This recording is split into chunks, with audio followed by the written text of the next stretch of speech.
आज है 29 अप्रैल 2026 और आज हम देखने वाले 29 अप्रैल की जो भी इम्पोर्टेंट करंट अफेयर्स से संबंधित जो भी क्वेश्चन बनते हैं उन सब को एक बार देखेंगे। तो चलिए शुरू करते हैं। आज का हमारा जो सबसे पहला प्रश्न है, ISSF जूनियर वर्ल्ड कप 2026 के 10 metre air rifle mixed team event में कौन से भारतीय जोड़ी ने स्वर्ण पदक है वो हासिल किया। देखिए इस क्वेश्चंस का है वो राइट आंसर हो जाएगा साम्वी और दिव्यांशु। इन दोनों ने यहाँ पर 10 metre air rifle mixed team event में भाग लिया और इस भारतीय जोड़ी ने स्वर्ण पदक है वो हासिल किया है। देखिए इसके अलावा क्या है, ये प्रतियोगिता कहाँ पर आयोजित की जा रही है, मिस्र के काहिरा में इसका आयोजन किया जा रहा है। तो इसमें 2026 में जो साध्वी क्षीरसागर और दिव्यांशु देवांगन की जो जोड़ी है, इन्होंने 10 metre air rifle mixed team event में स्वर्ण पदक जीता। उन्होंने फाइनल में क्या स्कोर बनाया, तो ये स्कोर इसका ज़रूर ध्यान रखिएगा, 499.9 का जो स्कोर बनाया वो एक नया जूनियर विश्व रिकॉर्ड भी स्थापित किया। तो कई बार परीक्षाओं में स्कोर भी पूछ लिया जाता है, क्योंकि इन्होंने जो फाइनल में स्वर्ण पदक जीता है तो इनका स्कोर है वो भी इम्पोर्टेंट हो जाता है। नेक्स्ट देखते हैं, जस्टिस लिसा गिल हाल ही में किस राज्य के हाईकोर्ट की प्रथम महिला मुख्य न्यायाधीश बनी हैं। तो इसका जो सही उत्तर है वो हो जाएगा आंध्र प्रदेश।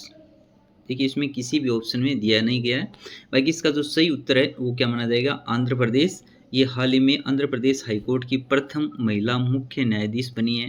देखिए इसके अलावा हम देख लेते हैं कब इन्होंने शपथ ली और किसकी जगह इन्होंने स्थान ग्रहण किया। सबसे जो इम्पोर्टेंट बात होती है, जब भी कोई नया पद पर शपथ ग्रहण करता है या किसी की जगह लेता है, तो उसमें से जो इस पे पहले जो विराजमान था वो और उसका शपथ ग्रहण ये काफ़ी इम्पोर्टेंट हो जाता है। और उनके बारे में और भी प्रमुख बातें कि उन्होंने कौन कौन से पदभार ग्रहण किए थे। देखिए शपथ ग्रहण उन्होंने 25 अप्रैल 2026 को आंध्र प्रदेश हाईकोर्ट के मुख्य न्यायाधीश के रूप में शपथ ली। ऐतिहासिक उपलब्धि क्या रही, तो वह आंध्र प्रदेश हाईकोर्ट के इतिहास में इस पद तक पहुंचने वाली प्रथम महिला न्यायाधीश बन गई हैं। इनका पिछला अनुभव क्या था, इस नियुक्ति से पहले वो पंजाब और हरियाणा की हाईकोर्ट में न्यायाधीश के रूप में कार्यरत थी। इन्होंने किसका स्थान लिया, तो उन्होंने जस्टिस धीरज सिंह ठाकुर का स्थान लिया, जो 24 अप्रैल 2026 को सेवानिवृत्त हो गए थे। शपथ किसके द्वारा दिलाई गई, आंध्र प्रदेश के राज्यपाल एस अब्दुल नजीर ने उन्हें विजयवाड़ा स्थित लोक भवन में इस पद की शपथ दिलाई। तो काफ़ी इंपॉर्टेंट जो फैक्ट है निकल के सामने आए। ये जरूरी नहीं कि जो एक प्रश्न बना है वही प्रश्न एग्जाम में पूछा जाए, इससे रिलेटेड जो भी ये है तो ये चर्चा का विषय रही, इसके कारण कोई भी जानकारी आपसे एग्जाम में पूछी जा सकती है। नेक्स्ट है, भारतीय रिजर्व बैंक द्वारा हाल ही में किस पेमेंट बैंक का लाइसेंस है वो रद्द कर दिया गया है। तो ये भी काफ़ी चर्चा का विषय है। इसका राइट आंसर क्या हो जाएगा, पेटीएम पेमेंट बैंक। यानी बार बार सेवाओं का जो नियम होते हैं उनका उल्लंघन करने के लिए कारण भारतीय रिजर्व बैंक द्वारा हाल ही में इस पेटीएम पेमेंट बैंक का जो लाइसेंस है उसको रद्द कर दिया गया है। नेक्स्ट देखिए, पश्चिम बंगाल विधानसभा चुनाव 2026 के दूसरे चरण में 29 अप्रैल को कितनी सीटों पर मतदान किया गया। तो ये चुनाव ये चर्चा का विषय है। आगे आने वाली जो भी परीक्षाएं हैं उनमें इनसे संबंधित एक प्रश्न आपके बन सकता है। सही आंसर हो जाएगा ऑप्शन नंबर बी, यानी 142 सीटें।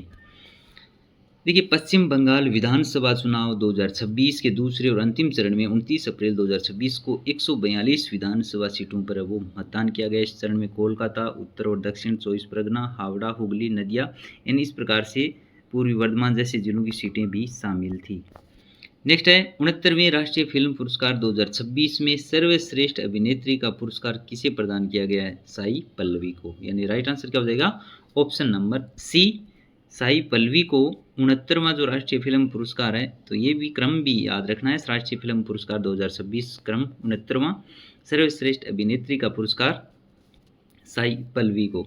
यानी वर्ष 2026 में घोषित पुरस्कारों के अनुसार साई पल्लवी को उनकी फिल्म जिसका नाम है गार्गी के लिए सर्वश्रेष्ठ अभिनेत्री के पुरस्कार से सम्मानित किया गया। तो ये थे आज के करंट अफेयर के महत्वपूर्ण प्रश्न। और इसके अलावा ये जो प्रश्न दिया गया है इसका सही उत्तर आपको कमेंट करके बताना है कि हाल ही में केंद्र सरकार ने कौन से केंद्र शासित प्रदेश में 5 नए जिले निर्माण की घोषणा की है। इसका उत्तर है वो आप कमेंट करके ज़रूर बताइएगा। ये क्लास आपको कैसी लगी ये भी कमेंट करके आप बताइए। मिलेंगे अगली वीडियो के साथ। Thank you.